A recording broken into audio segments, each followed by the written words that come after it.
ಶಿವಮೊಗ್ಗ ಪೊಲೀಸರು ಇಬ್ಬರು ಶಂಕಿತ ಉಗ್ರರ ಬಂಧನದ ಬಳಿಕ ಹೆಚ್ಚಿನ ತನಿಖೆ ನಡೆಸುತ್ತಿದ್ದಂತೆ ಸ್ಫೋಟಕ ಮಾಹಿತಿ ಹೊರಬಿದ್ದಿದೆ. ಭಾರತದಲ್ಲಿ ಅಸ್ತಿತ್ವಕ್ಕಾಗಿ ಹರಸಾಹಸ ಪಡುತ್ತಿರುವ ಐಸಿಸ್ ಚಟುವಟಿಕೆಗಳನ್ನು ಹೆಚ್ಚಿಸಲು ಬಂಧಿತರು ಸಂಚು ರೂಪಿಸಿದ್ದರು ಎಂಬ ಮಾಹಿತಿ ಲಭ್ಯವಾಗಿದೆ. ಕಾನೂನು ಬಾಹಿರ ಚಟುವಟಿಕೆಗಳ ಕಾಯ್ದೆಯಡಿ ಶಿವಮೊಗ್ಗದ ಪೊಲೀಸರು ಮಂಗಳೂರು ಮೂಲದ ಆರೋಪಿ ಮಾಸ್ ಮುನೀರ್ ಮತ್ತು ಸಯೀದ್ ಯಾಸೀನ್ ಎಂಬುವರನ್ನು ಬಂಧಿಸಿದ್ದರು.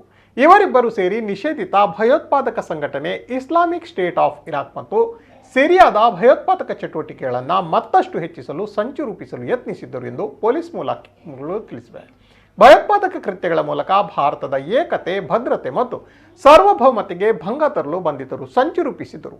ತಲೆಮರೆಸಿಕೊಂಡಿರುವ ಪ್ರಮುಖ ಶಂಕಿತ ಶಾರಿಕ್ ಸೊಪ್ಪುಗುಡ್ಡೆ ಜೊತೆಗೆ ಇಬ್ಬರು ಶಂಕಿತರು ಐಸಿಸ್ನ ಅಧಿಕೃತ ಮಾಧ್ಯಮ ಕೇಂದ್ರ ಅಲ್ ಹಯಾತ್ನ ಸದಸ್ಯರಾಗಿದ್ದರು ಎನ್ನಲಾಗಿದೆ. ಯಾಸೀನ್ ಮತ್ತು ಮಾಸ್ ಪಿಯುಸಿ ಓದುತ್ತಿದ್ದರು. ಮಾಸ್ ಮೂಲಕ ಶಾರಿಕ್ಗೆ ಯಾಸೀನ್ ಪರಿಚಯವಾಗಿತ್ತು.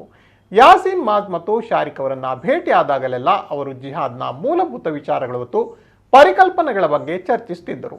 ಶಾರಿಕ್ ಅವರು PDF ಫೈಲ್ಗಳು, ವಿಡಿಯೋ ಮತ್ತು ಆಡಿಯೋ ಕ್ಲಿಪ್ಗಳನ್ನು ಕಳಿಸಿದರು. ಉಗ್ರವಾದ ಆಮೂಲಾಗ್ರೀಕರಣ, ಐಸಿಸ್ನ ಕೆಲಸಗಳು ಮತ್ತು ಇತರ ಭಯೋತ್ಪಾದನೆಗೆ ಸಂಬಂಧಿಸಿದ ಲಿಂಕ್ಗಳನ್ನು ಯಾಸೀನ್ಗೆ Telegram, Signal, Instagram, Wire, Element ಮುಂತಾದ ಮೆಸೆಂಜರ್ ಅಪ್ಲಿಕೇಶನ್ಗಳ ಮೂಲಕ ಸಂಸ್ಥೆಗಳಿಗೆ ಕಳುಹಿಸುತ್ತಿದ್ದರು ಎಂದು ತನಿಖೆಯಿಂದ ತಿಳಿದು ಬಂದಿದೆ ಎಂದು ಪೊಲೀಸರು ತಿಳಿಸಿದ್ದಾರೆ.